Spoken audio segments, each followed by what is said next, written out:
She did not scream. That was the part no one would ever understand. The part that would haunt Michiel for the rest of his miserable life. Not the rage, not the slamming doors, not the shattered champagne glass he half expected to find embedded in the wall. None of that came. Just silence. The kind of silence that doesn't echo. The kind that settles.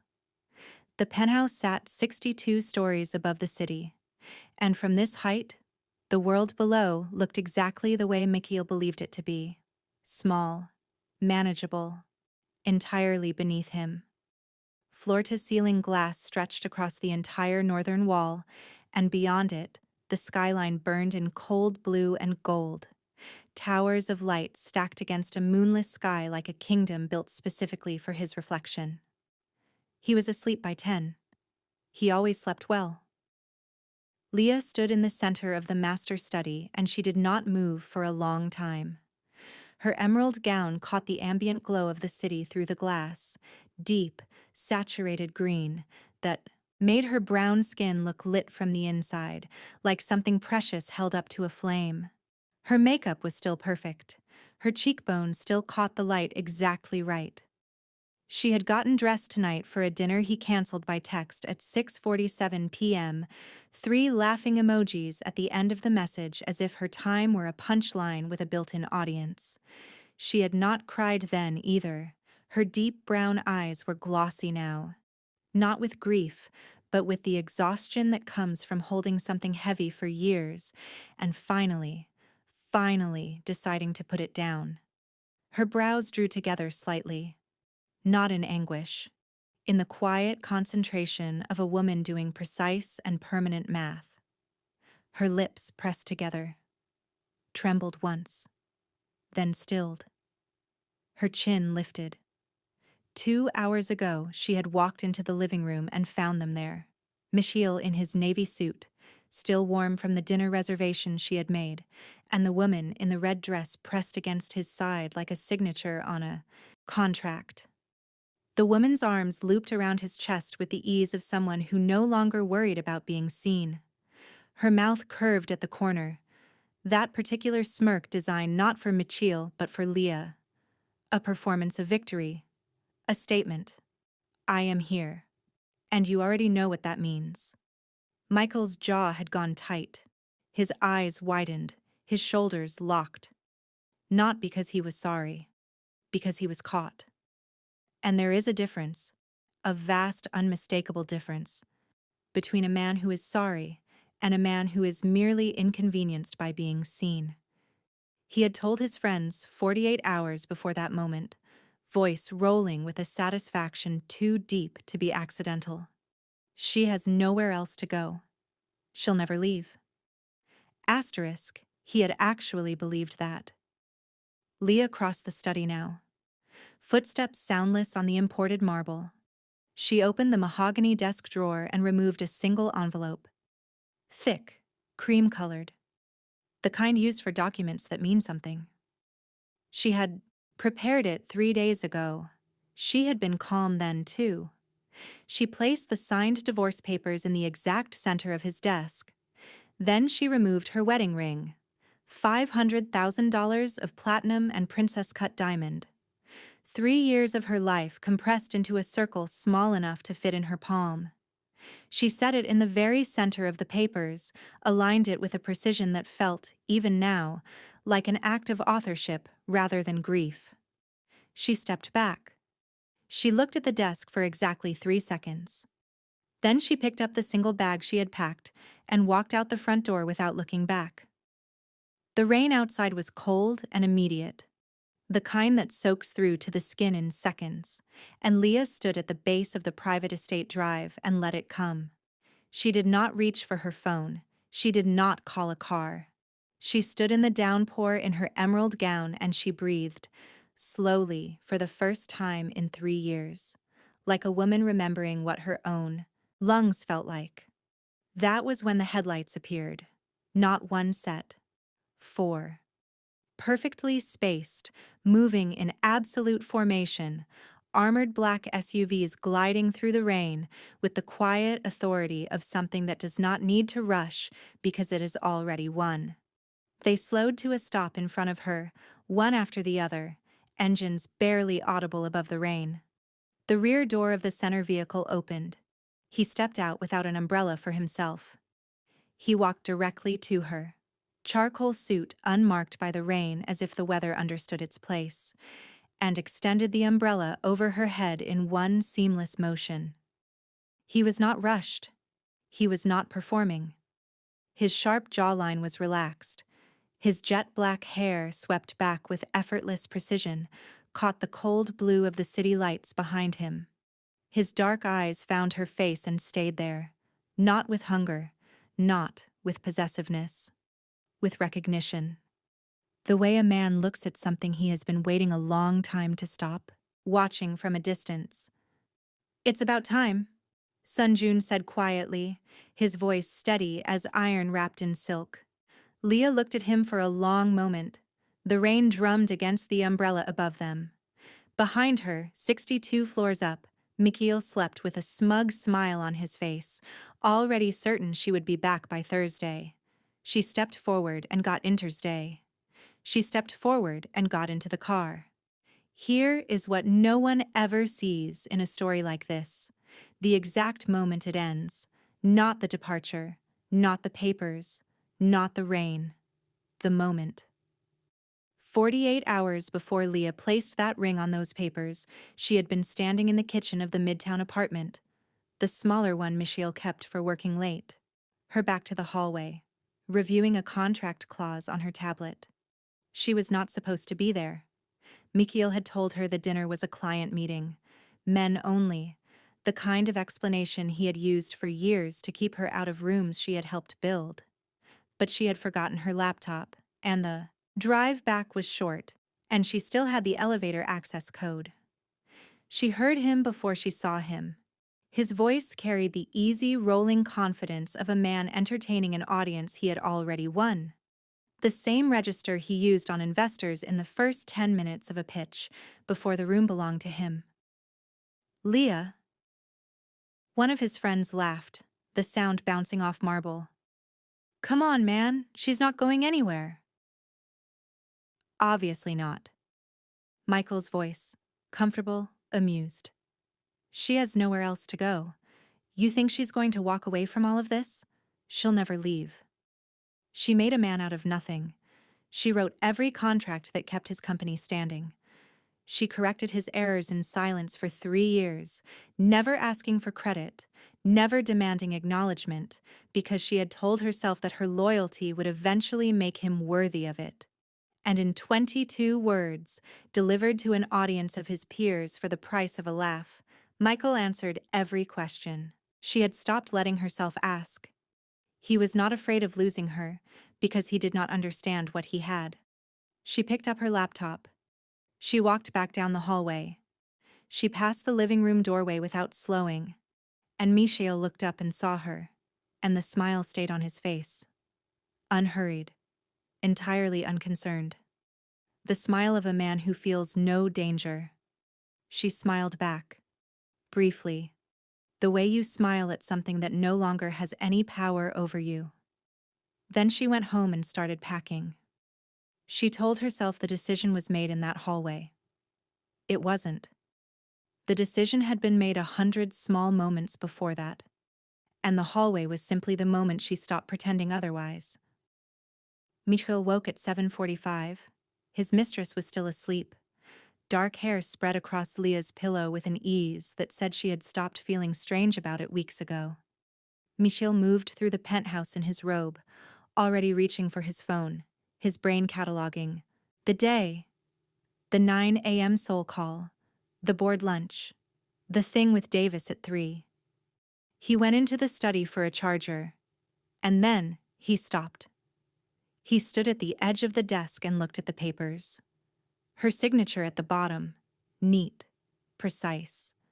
The same handwriting she used when she corrected his contracts in the margins without telling him she had just saved him from a 6-figure lawsuit. The ring sitting in the center like punctuation, like the last word in a sentence she had been composing for years. He picked the ring up, turned it over in his fingers. Then he laughed. It came out easy and full. The genuine laugh of a man without a single doubt at 7:45 in the morning. He walked back to the bedroom doorway, ring dangling, divorce papers held loosely in his other hand like a grocery receipt. "She actually did it," he said. His mistress stirred. "What?" "Leah left papers." He tossed the ring onto the nightstand, already uninterested in it. "Give her 3 days. She'll be begging to come back." He put the papers in the desk drawer without reading them. He was on his phone before he reached the kitchen. 3 days, he said. What he did not know, what he could not have known because he had spent 3 years not paying attention, was that Leah had not left into nothing. She had left into something that had been waiting for her, and that something was already moving. The Maybach moved through the city like water finding a path, effortlessly, without urgency, parting traffic by presence alone. Inside, the world outside was reduced to muffled light and rain against reinforced glass. Leah sat in the leather seat with her hands folded in her lap and felt, for the first time in 3 years, like the air in a room was not being managed. Sun Joon sat across from her, not beside her. The distinction felt intentional. His posture was still, not rigid, but the stillness of someone who spent no energy on performance, who had long ago stopped needing to signal anything to anyone. His dark eyes held hers without pressure, without agenda, the way a person looks at something they have already made peace about. "You're wondering how I knew," he said. It was not a question. "I'm wondering a lot of things." A slight incline of his head. "The Harrove contract. 14 months ago. Your husband walked into that negotiation with a term sheet that should have collapsed in the first hour. 3 structural errors. 1 clause technically unenforceable under interstate commercial law." A pause. "It didn't collapse. I had my people review the final version. Every error had been corrected quietly between the preliminary draft and the signing. The corrections were elegant, the work of someone who understood the law better than the attorneys in the room." Leah said nothing. "It wasn't him," Sun Joon said simply. "It was never him." "I know." No triumph in his voice. No told you so, just acknowledgement, clean and direct. "I've been watching your work for 2 years. The Mecklenburg deal. The sole distribution clause that saved his company $3 million in tariffs. The algorithmic framework his tech division has been running on since 2022. He let that sit. "All yours. None of it credited to you." Leah looked at him then, fully, completely. And what she felt was not gratitude. It was the strange, disorienting sensation of being seen by someone who had done the work to look. "What do you want from me?" she asked. Not defensive, precise. Sun Joon did not hesitate. "Nothing you have not already decided to give." He placed a single card on the cushion between them. Matte black, no logo, just a building address in raised type. "A research and development facility registered under a holding company that does not exist on any public record. Legal team, operating budget, full staff, already in place. Waiting." He leaned back. "I want you to build what you were building for him, but this time with your name on it." Leah looked at the card, then she picked it up. "And in exchange?" "You let me keep you safe," Sun Joon said quietly. And it was the quietness of a man not making an offer so much as stating a fact about something he had already decided. "While you make yourself untouchable." The rain had stopped by the time the convoy reached its destination. Leah stepped out into clear, cold air, the card between 2 fingers, the city laid out below her like a problem she finally had the resources to solve. She did not look back. 6 months is a long time to watch an empire bleed. 3 months ago, Michiel was on the cover of a regional business magazine. This month, his CFO won't make eye contact with him. The boardroom on the 44th floor had floor-to-ceiling windows too, but they did not feel the same as the penthouse ones anymore. These felt like exposure. Michiel stood at the head of the table in a suit that fit the same but hung differently now. Something in the shoulders, something in the way he stood, the deflation of a man whose confidence has lost its infrastructure. And he was screaming. Not the controlled anger he used in negotiations. This was different. This was genuine, white-hot panic wearing the costume of authority. What do you mean the sole contract lapsed? The junior attorney at the far end of the table did not look up from her laptop. The renewal clause required a compliance addendum filed 30 days prior. It wasn't filed. Why wasn't it filed? Silence moved around the table like a contagion. Davis, to Michael's left, had the expression of a man calculating how close he was to the exit. It was always filed internally, Davis said carefully. Before. Before what? Nobody answered. Nobody needed to. The company had been hemorrhaging since February. Slowly at first. A missed renewal, a contract dispute, a distribution bottleneck his legal team couldn't untangle no matter how many billable hours they threw at it. By April, it was millions. By May, the board was asking questions he had no answers to. By June, 2 anchor investors had quietly begun conversations with other firms. His tech division went first.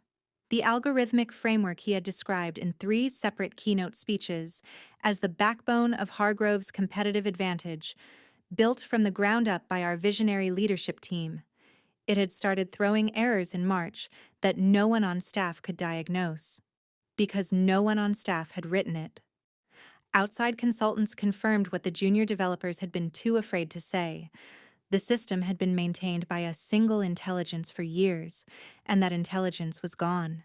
And what remained was a structure held together by people too proud to admit they had never understood it.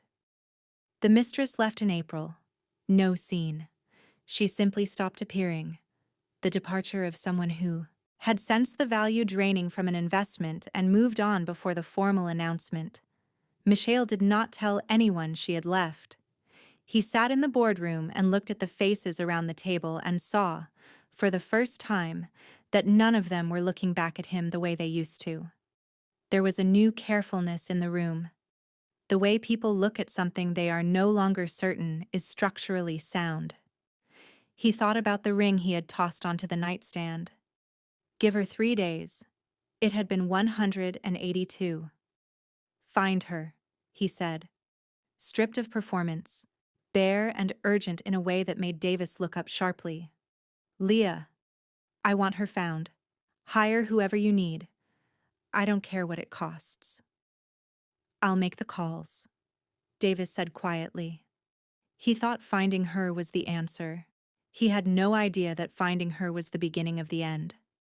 The investigators were good. It took them 11 days. The report came back on a Thursday morning. A single page. A venue name, a date, and a photograph taken through tinted glass with a telephoto lens. Blurred at the edges, clear enough at the center. Leah. The venue was the Obsidian Gala, an annual event with no public calendar, no social media presence, and an invitation committee that Michael had once tried and failed to access. Attendance was restricted to a category of wealth and influence that made Hargrove Capital look, in context, like a mid-level regional player. It was not a place you snuck into. It was a place you were chosen for. Michiel stared at the photograph. Everyone assumed she left to survive. What she actually did was build something that made his entire world look small. His first thought, and this revealed everything about the precise shape of his arrogance, was that she must have found someone. A new man. Someone who had offered access in exchange for her company. He could not construct any other explanation for her presence in that room because the version of Leah that lived in his mind was still the version he had built. Brilliant, yes, but dependent on proximity to his platform, contingent on his name. He had not updated the file. He was working from a version of her that had never been accurate. "Get me an invitation," he told Davis. "It's invitation only. The committee—" "I don't care about the committee, get me in." It cost him. Not money, pride. The specific currency of a man who has always assumed doors would open for him being forced, for the first time, to knock. Davis called in a favor that would not be easy to repay. The invitation arrived Friday afternoon, 4 lines on matte black cardstock, an address and a time. Michiel held it and felt the forward lean of a man who has located the source of the problem and is moving toward it, certain his arrival is, in itself, a solution. He told himself he would offer her a deal. Professional terms. He was not going to beg. He told himself that on Friday. He told himself that again Saturday morning while he had his suit pressed. He repeated it in the car on the way to the venue, city lights moving past the window. The same city lights that had framed a very different car ride 6 months ago, a car ride he knew nothing about. He had never once considered that she had not left into nothing. He had never once considered that something had been waiting for her on the other side. He straightened his tie in the darkened car window, feeling like a man arriving to reclaim what was his. He had never been more wrong about anything in his entire life. The Obsidian Gala occupied the entire top floor of a building that did not advertise itself. No signage, no red carpet, no photographers at the door. The invitation told you where to go and when to arrive, and after that it was assumed you understood how to conduct yourself in a room where everyone present had long since stopped needing to be impressed. Mikhail noticed it immediately. The quality of the silence, not the silence of an empty room, the silence of a full one. The hush of 200 people who had nothing left to prove and therefore produced no noise trying to prove it. The room moved in low conversation and the slow geometry of expensive things, crystal-catching candlelight, jewelry that did not announce itself, fabric that fell without effort because it had been made for the specific body wearing it. He stood at the threshold and adjusted his jacket. He scanned the room, for the highest concentration of influence, for the architecture of who was talking to whom. He was good at this. He had built a career on reading rooms. It took him less than 2 minutes to find her. She was standing near the northeastern windows, the city skyline behind her in full illumination, surrounded by 4 people who were each, individually, the kind of person Michiel had spent years trying to get 15 minutes with. And they were not simply standing near her. They were turned toward her, the forward lean of people receiving something they find valuable and do not want to miss. Leah was breathtaking. The gown was black and floor-length, architecturally precise, couture built for a specific body by someone who had understood that body as a subject worth studying. Her shoulders were bare, her posture was unhurried. At her throat, diamonds arranged in a cascading design that caught the light every time she moved, not ostentatious because it did not need to be, because the woman wearing it had not put it on to be seen, but because it belonged there. The way everything in this room belonged to the people in it, by merit of something that could not be purchased in a hurry. She was laughing. A real laugh, unguarded, head tilting slightly to the left, and Michiel felt a sensation he did not immediately recognize, because he had never experienced it in relation to Leah specifically. He felt outpaced. It lasted 3 seconds before his ego reabsorbed it, reclassified it, converted it into something manageable. She had found someone. Obviously. The necklace, the room, the invitation. Someone was financing this, and it would end the moment he reminded her of the conversation they needed to have. He straightened his collar. He moved through the room. People stepped aside for him without looking at him. He did not notice the distinction. He reached her from the left and the group around her registered his arrival before she did. A subtle, collective recalibration, the micro-adjustment of people who have noticed something entering their radius that does not belong. Leah turned a half-second after they did. She looked at him. Her expression did not change. That was the thing he had not prepared for. Her absolute stillness. He had expected surprise, discomfort, the involuntary tell of a woman caught somewhere she should not be. He had expected her to need managing. He had not expected her to look at him, the way you look at a problem you solved months ago and have not thought about since. Leah. He said her name at volume, too loud for the register of the room, and the nearest conversations paused at the edges. I need to talk to you. Mikhail. Her voice was even. The single word contained no warmth and no hostility, the verbal equivalent of logging a known variable. Outside, he said. Lower now, reaching out and closing his hand around her arm. We need to talk. Tonight. Leah looked down at his hand on her arm. She did not pull away. She did not raise her voice. She looked at his grip with such complete and unhurried calm that it took him a moment to identify what he was actually seeing in her face. Pity. Not for herself. For him. Let go of my arm, she said quietly. And go home. You don't get to... His voice climbed, the panic he had been papering over for 6 months finally breaching the surface. You walked out on a marriage, on a company you helped build. You have an obligation, the company you built on her work. Someone in the surrounding quiet said, very quietly. Michiel could not identify who had spoken because the room had shifted around him, a subtle redistribution of bodies.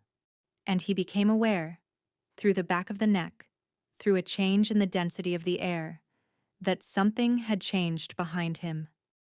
The string quartet stopped, not gradually, not at the end of a phrase. Mid-note, total, immediate.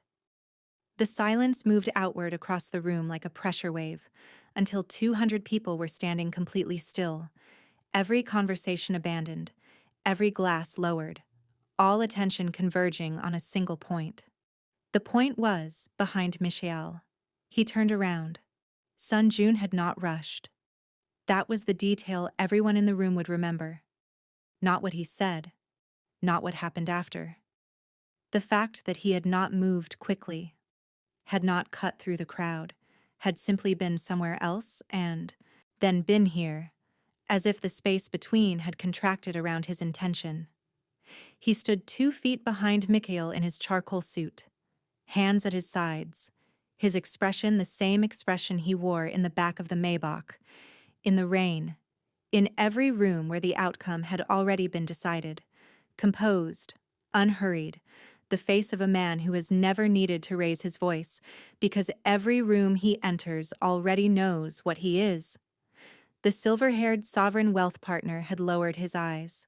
Around the room, one by one and then in clusters, heads inclined, not the bow of submission, the incline of acknowledgement, 200 of the most powerful people in the city confirming, without being asked, that they understood exactly who they were in the presence of. And Michiel was standing in the center of all of it with his hand still around his ex-wife's arm. Take your hand off my wife, Sun Joon said, calm, not loud. Before I take your arm off your body. The words landed without drama, without theater, not a threat. A scheduled outcome that could, at this moment, still be avoided. Mikhail's hand dropped. He did not decide to release her. His hand simply opened, acted on by something more immediate than decision. He looked at Sun Joon, and Sun Joon looked back with the patient, specific attention of a man who has been waiting for this exact moment for a long time and never once doubted it would come. I know who you are, Michiel said. His voice had dropped to a register he had never used publicly before, uncertain, stripped of the authority that had always been available to him. You don't have anything to do with this. This is between me and my... She is not your wife. She has not been your wife for 6 months. Sun Joon's voice did not change. And she was not your asset before that, though I understand you treated her as one. Whatever she's told you. She has told me very little about you, Sun Joon said, and there was something almost gentle in it. The gentleness of a surgeon naming a diagnosis. You are not a subject she finds particularly interesting anymore. I, however, have known about you for some time. He reached into the interior pocket of his jacket and removed a phone, turned the screen toward Michelle. A document. Pages of it. Dense with figures and legal language, the specific typography of debt instruments and acquisition filings. The sole distribution contract. Bought at default. 6 weeks ago. He scrolled. The Mecklenburg secondary debt. Acquired through a holding company in February. He scrolled again. The operational credit line your CFO refinanced in March. The one he told you had been restructured with a new institutional lender. A pause. That lender is me. Michiel stared at the screen. The room was very quiet. Here is what Michiel never understood about men like Sun Joon. They do not move in anger. They move in geometry. Every acquisition, every bought debt, every strangled supply chain had been placed months in advance, with the patience of someone who already knew where this evening would end. Your company's debts have been mine for months, Sun Joon said. I have been waiting for the correct moment to call them. That moment is now. You can't, Michiel's voice cracked. You can't do this here, in front of... I can do it anywhere. I chose here because you came here. You chose to walk into this room, find this woman, put your hands on her, and say the word obligation. The word landed like a gavel. So we will finish it here. He produced a second document from inside his jacket. Physical. Folded once, printed on paper that had clearly been prepared some time ago and had been waiting in a pocket for the right evening. He held it out. Michiel did not take it. One of Sun Joon's men stepped forward and placed it in Michiel's hand without ceremony. That is the formal notice of debt. Acceleration for all acquired obligations. Effective immediately. Your legal team will have the corresponding filings before midnight. Sun Joon held Michiel's gaze for the duration of one level breath. Harrove Capital is finished. You have the weekend to inform your board. The silence in the room had a texture now, the particular density of 200 people witnessing something they would describe in careful detail for years. The papers slipped from Michiel's trembling hands, fluttering to the polished marble floor. He stared at Sun Joon, the reality of absolute, irreversible ruin crashing into him all at once. His company, his billions, his legacy. Gone in 60 seconds. His legs gave out. Michiel hit the marble floor, dropping straight to his knees in the center of the Obsidian Gala. The arrogant, untouchable CEO was completely gone. In his place was a pathetic, broken man, gasping for air as a sob tore through his throat. He crawled forward, reaching, desperately, for the hem of Leah's custom gown. "Leah, please," he begged, tears streaming down his face in front of the 200 most powerful people in the city. "The algorithms. You can fix them. You can fix the code. Please, tell him to stop. I'm your husband." Leah looked down at the sobbing man at her feet. Her expression did not change. There was no anger, no vindication. Only the cold, absolute finality of a door locking shut forever. "I left my wedding ring on your desk 6 months ago, Michiel," Leah said, her voice echoing perfectly in the dead, silent ballroom. "You should have kept it. It's the only asset you have left." Sun Joon didn't even blink. He looked down at the trash on the floor and nodded once to his men. The 2 security guards moved forward, grabbed the sobbing, ruined billionaire by his arms, and physically dragged him out of the gala while he screamed her name. Then, gradually, the string quartet resumed. A single violin first, then the Cello, finding the phrase that had been abandoned, picking it up without apology. The room breathed again. Leah had not moved. She stood exactly where she had been standing when Michelle arrived, by the northeastern windows, the city behind her in full light. She had watched everything that followed with the same composed stillness she had carried out of that penthouse 6 months ago, and if there was something moving behind her eyes, something that looked like the long, slow exhale of a weight finally, irrevocably lifted, it was her own, private, and she owed it to no one. Sun Joon crossed the space between them without hurry. He stopped in front of her and looked at her the way he always looked at her, with that unhurried attention that had nothing in it of possession and everything in it of recognition, and he took her hand. He turned to the room. "I would like to introduce," he said, his voice carrying without effort across the quiet, "the architect of the Mecklenburg Framework, the author of the Sole Distribution Clause, and the founder of Meridian Applied Systems, which, as of last quarter, holds more active fintech patents than any private firm in this region." The pause that followed was deliberate. The pause of a man who has been waiting a long time to say the next sentence correctly. She has been the most capable person in every room she has entered for years. It is past time this city knew her name. He brought her hand to his lips. "Leah," he said simply, "Queen of the Syndicate." The room did not erupt. That was not its register, and this was not that kind of crowd. But something moved through it. A collective acknowledgement. A shift. The sound of 200 people deciding simultaneously that they needed to know this woman, to be in whatever room she occupied next. The silver-haired sovereign fund partner began to applaud.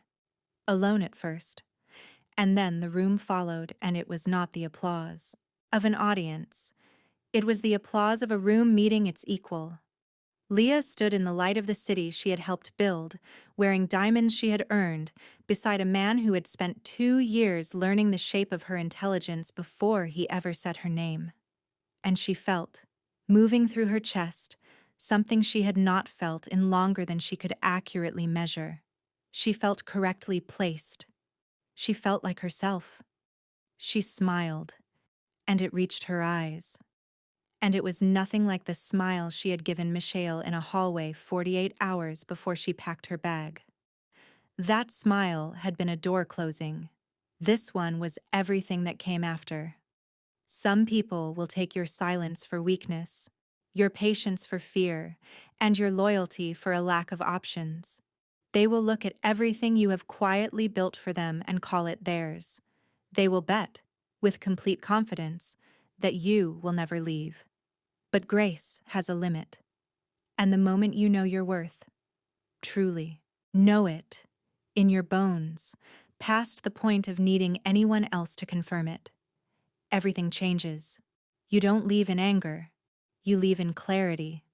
You leave with your files backed up and your name on the work and a single bag in your hand, walking out into the rain towards something that has been waiting for you this whole time.